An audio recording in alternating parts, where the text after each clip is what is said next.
Okay, I will start my presentation now. This is how I found my inspiration by me. Yeah, so I will take you guys through the life story that I'm sure you guys are really bored of me saying. I started over here in Kenya from 0 to 2. Then I went to Nagari, Israel, which is like somewhere over here. And I was there from 2 to 4. Then I lived in Coventry, England from 5 to 8, which is like in the West Midlands area. Then I moved to boarding school in York, England, which is like northern England. And that's from 8 to 11. Then I went to Rogers, Minnesota, because I had my brother lived there. So I stayed with him for like a year, and then some visa issues arose, and I had to go get a student visa. And after that, I went to boarding school in West Virginia, in Wheeling, because I liked their football team for some reason. I liked Pat White. He was the quarterback at the time, and he would always just run instead of passing the ball. So I liked that attitude.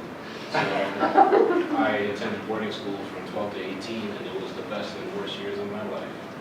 Next is Ohio State, and I came here when I was 18 years old. I'm now 23 years old, and I'm still here. So yes, these are the places that I've lived. And I thought I'd give you guys the places that I've been, just to, fill in the gaps. I've been to France, been to Italy, Portugal, in Africa, Senegal, and Guinea-Bissau, which is like a very small coastal island over there. And I've been to Dubai and Kuwait City as well. So yeah. Okay, so here are my inspirations. So my main inspiration is music. I've been playing instruments, since I was probably 4 years old or something. I kind of stopped when I left my boarding school in the UK, but I was playing the viola, the trombone, the piano, and the guitar at the time. And I really liked, how it made you feel and stuff. And then I came to Ohio State and I took an intro to cinema class, world cinema class. And I got into kind of how sound interacted with the visual. We watched some George Méliès films. We looked at Charlie Chaplin, and I was really intrigued as to how they could make a whole movie with just sound and action. So I'm also interested in sound synthesis and production, which is just pretty much making beats, making sounds. I can do that. But as an undergrad, I came into the GIS realm my junior year of my undergrad. And I liked it a lot because, one, I was pretty good at geography growing up, just because there wasn't, everyone in my class hadn't been to, places like I have. So it was just nice, being in a place that I kind of recognized, mentally, and seeing patterns in space and doing analyses kind of intrigued me, especially with remote sensing stuff and just GIS buffer analysis, stuff like that. So I actually landed a summer job at Cura in the last year of my undergrad, and we kind of we looked at the infant mortality rate project.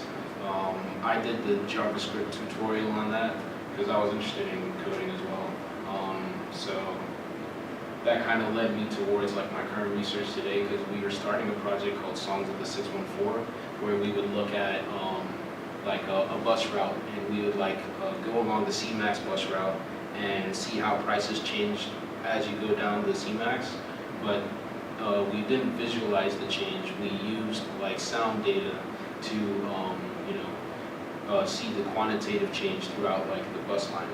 So that was the initial thought, and that's what kind of intrigued me. But unfortunately, I left Kira before we could even implement some of those ideas.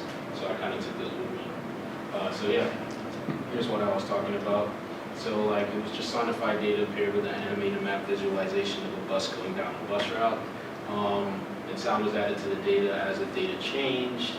But with the visualization, in Cura, we were making it too musical almost, that you couldn't really do a spatial analysis from it, because it was just so many sounds. We'd use real sounds, like the bus ding, loud noises from people talking, and you would hear those change as the data changes. So if you hear louder noises, that means it's higher income inequality, or higher housing prices, or whatever variables we chose to look at.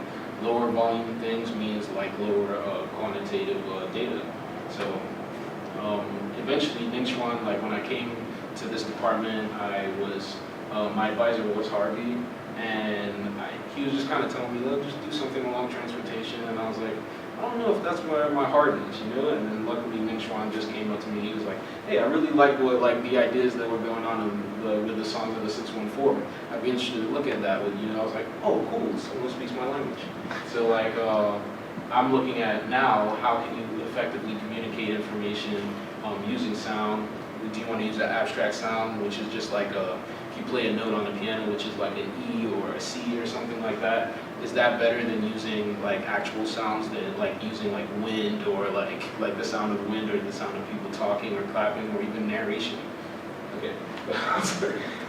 So yeah, I was just looking at how I'm looking at right now how humans interpret information derived from sounds.